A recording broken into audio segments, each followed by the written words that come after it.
Abraham. One is around a dream about you that I have. I'd like to know what a dream about you means. That'll be my first question, and I'd like to get alignment. Alignment, got it. And then the second dream, not a dream, but second thing's been going on. Over the years, I've had a few health problems, and two have been life-threatening. One is AFib, they call it an AFib, a irregular heartbeat. And I'm pretty at peace with that, and I don't care if it takes me off the planet, sitting here at any time. I'm ready to go. But the other one, I also had cancer. That was about 5 years ago. And how do you get rid of an unconscious belief that drives the fear behind cancer or any other issue? Really good question, because the difficulty in something like that is the unconscious belief. Yes. Because if it's unconscious, then you can't identify when you're doing it, so you can't focus it away. So we have a little issue with even the word unconscious, because we want to say if it's unconscious, then you're not feeling anything around it. And if you're not feeling anything around it, then it's not a big player in your experience. But I do feel it. Well, then it's not unconscious. Oh, got it. Very good. So if you feel it, then you can lay new pipes about it. But here's the thing. If you try to deal with it when you're feeling it, then all you're doing is perpetuating the momentum that's already there. Mm-hmm. So what you want to do is get on that high-flying disc and then approach it. So let stay with us just for really briefly, and then we want to hear you. Can you hold the thought? Mm-hmm. So let's assume that you have found this high-flying disc and you're pretty good at it. Mm-hmm. And you're feeling so good, and then that thought just sort of wafts across your mind. Not so different from our friend who was flying high, whose plant said, this is a good opportunity for you to do something, to tend to something that you're not tending to. Mm-hmm. So, in other words, something happens that makes you aware that you're having this thought, and you feel the discomfort right along with it. And then you say, because you're mostly still on that high-flying disc, this is a really wonderful time for me to tend to this. We'll give you an example. So the other night, Esther was talking to a really good friend during the day, earlier in the day. And they were talking about flying high. They were talking about feeling good. They were talking about all of these things that we're talking about. And her friend expressed a statement that undoubtedly all of you have felt from time to time. If I just talk about being happy all the time, they're going to think I'm nuts and lock me up. And so she said something that made both Esther and her friend envision being locked up in this room and laughing. And people going by saying, don't pay any attention to them, because they're like, and don't get too close to the door either. And then, so they began to play with it, and then they were both laughing so much that neither one of them could really understand what the other one was saying. And one of them said something about, we'll just be happy, and then they'll just slip food under the door. And Esther's friend said, yes, and they'll think they manifested it. And so you had to be there. We cannot possibly, in this much time, get the momentum going to the degree that these girls had this momentum going. But they had this high-flying, happy momentum going. And Esther laughed about it all day long, all day long, all day long, all day long. And then right before she went to sleep that night, she had a conversation with her daughter, and she tried to replay as much of it as she could. And then they laughed about it and laughed about it and laughed about it and laughed about it. So it was in that high-flying vibration that Esther went to sleep. Yeah. Momentum. So now, wait just a little bit. So then she slept the night, which is the stopping of all momentum, and awakened in the morning. Now, this is the part that we really want you to hear.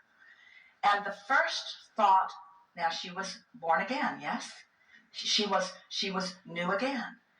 But the first conscious thought that came to her was a thought about Jerry's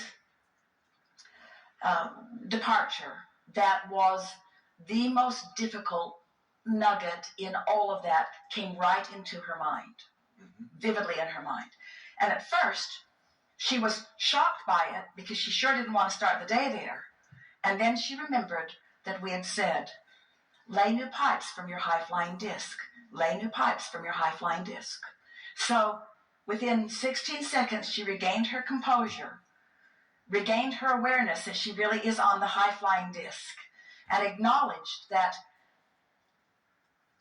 she doesn't ever have to go back there again. In other words, just by touching it lightly from that high-flying disc, it literally changed the vibrational relationship that she had with something that she had been struggling with for several months. You see what we're getting at? Yeah, I do. I spend quite a bit of time in the vortex. It's the power of alignment. It's the leverage of alignment. We are going to let you talk. We just want to say this while they're all right here with us. Sure. It's the focusing from there onto something, and like a laser beam, leaving it in a place, never to return to it where it was, because you laid new pipes that were so emphatic. And if it had not been for the depth of the desire contained in that, and then the focus, the step 3 focus in the moment from the high-flying disc, the accomplishment would not have happened. It's like paradigm shift, you say. Okay. And you know how Esther knew that she was there? Now she's emptying drawers that she hadn't wanted to empty. She's doing stuff that she's been putting off doing because she needed that high-flying disc on that subject in order to be there. Got it. No, I understand what you're talking about. But so apply it to anything. Pardon? So apply it to anything. Well, let me give you a couple examples where I had the challenges. When I had the surgery, I did not do chemotherapy or radiation. All right, so we don't want to talk about. We don't want to talk about. We don't. Let me give the other example.